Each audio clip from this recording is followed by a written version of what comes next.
Hey Aquarius, this reading is going to be for you guys. I'm going to jump in and get started with my oracle cards like I always do, and then we'll move on and clarify with the tarot cards. So universe, what messages do you have for Aquarius? And she's eager to talk to you guys. So let's see what we got here. So we have the base chakra. It can speak to the physical body or to money. Passion ignited, conflict and defeat, emotional loss, and power.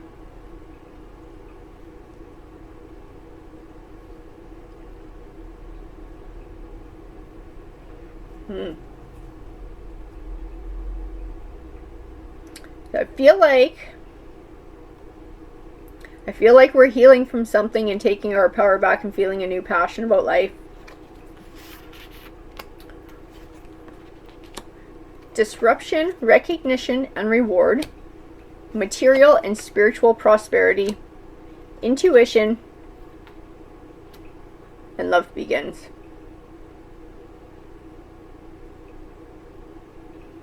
I don't know that we're speaking about a relationship in this. I almost feel like we're speaking about life and career and the direction your life was headed in and hating it. Wonder if the emotional loss doesn't speak to you lost your job and you had to figure out a new path in life and a new direction, and it actually gave you the opportunity to decide on what would really make you happy and what would make you feel a lot more fulfilled.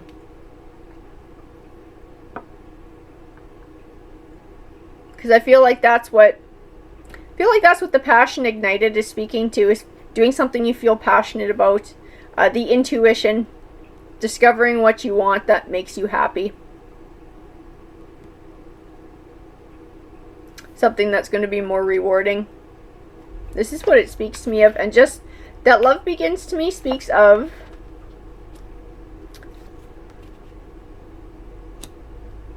loving life again. It ties in with that passion ignited card. I have the Hierophant here. He tends to represent a higher learning or an institution as well. So I almost wonder if you haven't gone back to school. I'll have to pull more cards to clarify that, but definitely this is a transition into something that's going to make you a heck of a lot happier. I have the Six of Pentacles, which tends to represent an even give and take, but when I look at it, I see abundance, like the scales overflowing. So I think this has a dual meaning though for finance and just personally. So it's like a personal abundance. Something you can feel passionate about, something you're excited to do. I have the Nine of Pentacles, which also speaks to abundance. But financially, I think this is going to work out really well for you. Chariot, which tends to represent positive forward movement. So I feel like you've chosen your path. And you're on your path. And that's what the Chariot speaks to keep going. You're going the right way, you're doing the right thing. To me, the Strength card ties in with the Power card. And that inner strength, that inner power, and taking control back of your life, taking control of your destiny.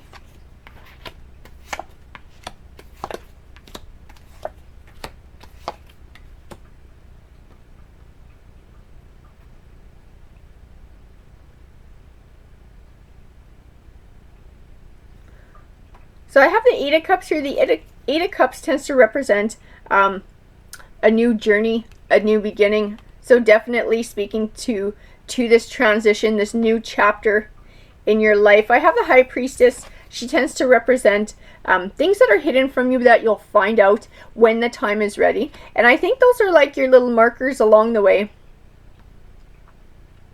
Little truths that you'll discover, wins along the way. I get a really positive vibe off of her. I also have the Sun card, which tends to represent positive manifestations coming your way. It's sort of a good omen card for me when I see it.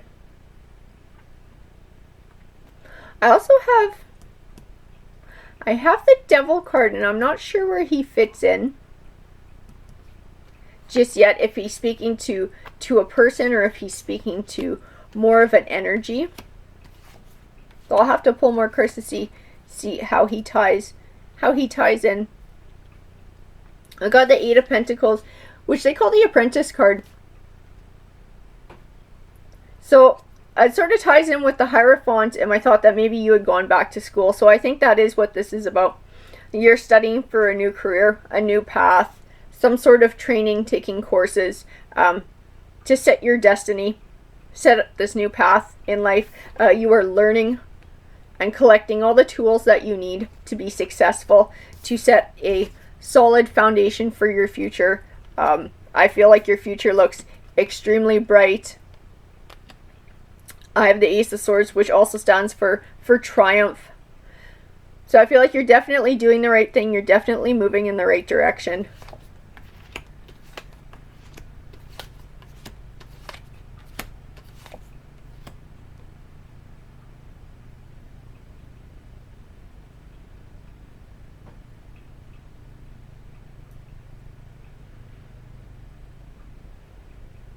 I feel like there's somebody in your life who's maybe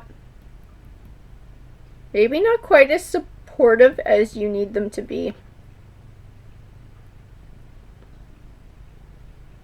Because I got the Two of Cups, which speaks to a relationship, and I got it right next to the Five of Wands, which, I mean, as you can see, they're all arguing and bickering, and it's a lot of drama.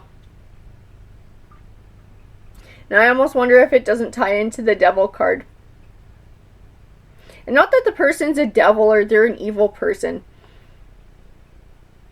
Maybe they just don't agree with the choice that you made. Maybe the career path that you've chosen is a little bit unconventional. Maybe that's what it is. And they don't think it's very realistic.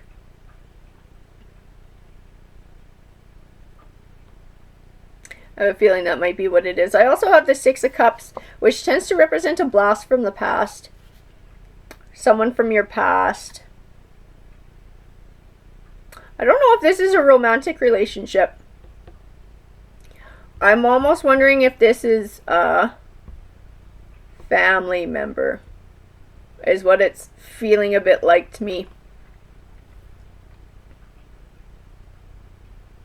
I have the Two of Swords here, which tends to represent deadlocked, having trouble making a decision, having trouble sort of seeing the path to go. And I got it right next to the Nine of Swords, which represents being stuck in negative emotions, fear, anxiety, depression, confusion.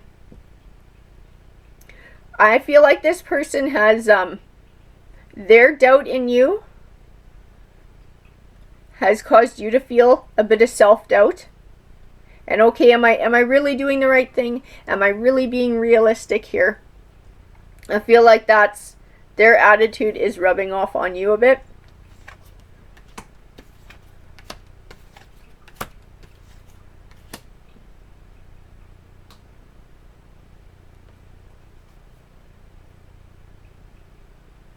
I got the Five of Cups, which encourages us to let go of our hurts, to let go of our negative emotions so that we can see positive opportunities around us.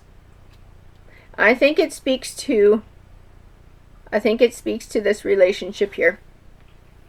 Letting go of self-doubt and having confidence in yourself that you're doing the right thing. I have the Ten of Cups, which represents abundance in the home life. And the Death card, which also speaks of a transition. So I feel like you're making the right choice. What you're doing is the right thing. Others might think it's a little wacky, but everybody's entitled to their opinion. At the end of the day, you're the one who has to live your life, so it's up to you how you do it. And if this is the path that you've chosen, the path that's right for you, which is what I see in the Queen of Swords, sort of you choosing that path, you lighting the way, you blazing ahead, despite what other people say, being true to yourself. I think you will have triumph. That's what this card says to me. Personal truth and triumph. I also have the Ace of Wands, and the Ace of Wands speaks of a new business venture. So I think it ties in with this as well. So this might not just be a job. The training that you're doing might actually be so that you can establish your own business and work for yourself and have that creative freedom as well as some financial freedom as well. So I pulled Choose Wisely, Material Harvest, Firm Foundation, and Spiritual Strength. Okay, and these fit very well because I think in choosing your path, in choosing something that's gonna fulfill you, that you can be passionate about, I think spiritually you're gonna grow as a person. You're gonna be a heck of a lot happier. I think you've chosen your path very wisely, and right now you're setting down a firm foundation to be successful so that you can have that material harvest. And I do see success in this, not just personal success, but I see financial success as well. So I think you are going to be able to make a go of this. And again, people can have their opinions. They're always going to. Yours is what matters the most because you're the one who has to live your life. So if this is what's going to make you happy, if you think you can be successful at it, keep on your path and keep going. Because as far as I can see from the cards, you will have success. You will have all the tools that you need to make a go of this and have happiness. So I think you will just be a happier person doing this too. You'll be passionate and more fulfilled, and that's important too. Alrighty folks, I hope you enjoyed the read. Please feel free to comment. I love hearing from you guys. Take care.